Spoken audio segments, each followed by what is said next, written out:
It was with fascination, horror, and disgust I watched a video today that occurred somewhere around Benue State, where some police officers had an altercation with a man in the military dress. He was just putting on the military camouflage trousers or shorts and then a t-shirt.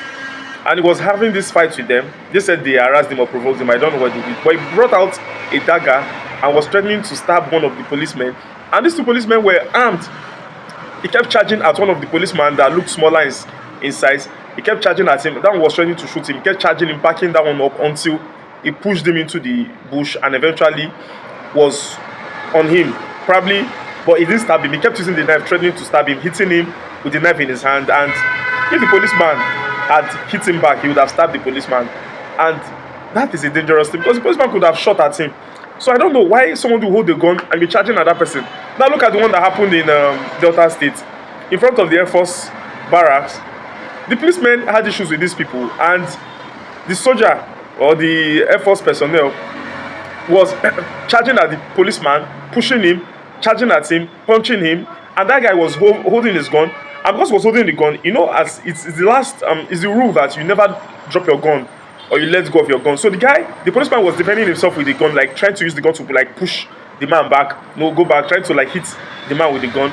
And eventually, in the process, his hands weren't really free. So the Air Force man grabbed him, slammed him on the ground, and he was on the ground. So of course, he was helpless, and probably the guy would have been pounding him there because it was right in front of the Air Force barracks. So this also shows that there is no synergy or trust amongst these paramilitary organizations or military institutions. You know, we know that the armed forces, the police, army, Air Force, and all of them are supposed to work for, you know, the country. The police is supposed to maintain law, peace, and order in the community, while the army, Air Force are supposed to defend the territorial integrity of the country.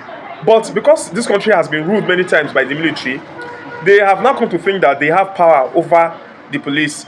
In America, in Israel, I've watched several videos where you see the police harassing the military because, you know, police is supposed to, for instance, the military has no business dealing with civilians on the road, right? But police can deal with civilians on the road. Because if police feels you are a threat, they can, in order to maintain law, peace, and order, they can approach you, accost you, check you, and all of that. So if you're a military person and you're in Mufti, the police may not know and start harassing you before they realize you're a military person. And the confrontation might have gotten out of hand to the extent that the police may not even really care again if you are an army officer, and then they'll start, you know, trying to molest. But of course, I've seen one in Israel where the Israeli police force were harassing a military man.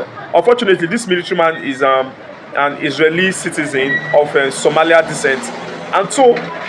But if it's in Nigeria here now, you'd have seen the way these military people would have wanted to act as if police are second-class forces in the country, and it's the way they've rubbished themselves. You know, when they collect bribe all over the place, no integrity. An average policeman does not have integrity, so people have lost respect for them. That's why you see military people slapping them. Today again, I saw another video. It happened in Ojota. A road safety official was shot by a policeman. I'm sure that road safety official was charging at the police too, the way those soldiers were doing, forgetting that he's a road safety official and not a military organization. And the policeman shot at him. He was almost dying and bleeding. They rushed him away. And I think that policeman that did it escaped, but they caught his colleague and they beat his colleague to stupor. And he was apprehended, kept tied, and then while the road safety was rushed to the hospital. I hope he survived it. But what that simply tells us is that there's supposed to be a synergy between all these organizations, you know, to ensure that, you know, Nigerian citizens are getting the best.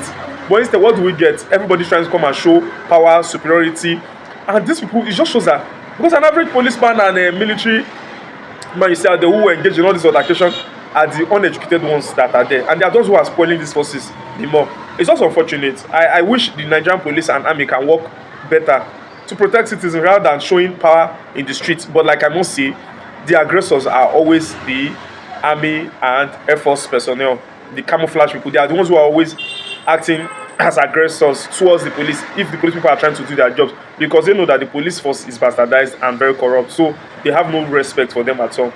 Let me know your thoughts in the comment section. I remain your boy Ernest Omozugbadiboyo Okoje signing out. Please remember to sign up and subscribe and comment on my channel.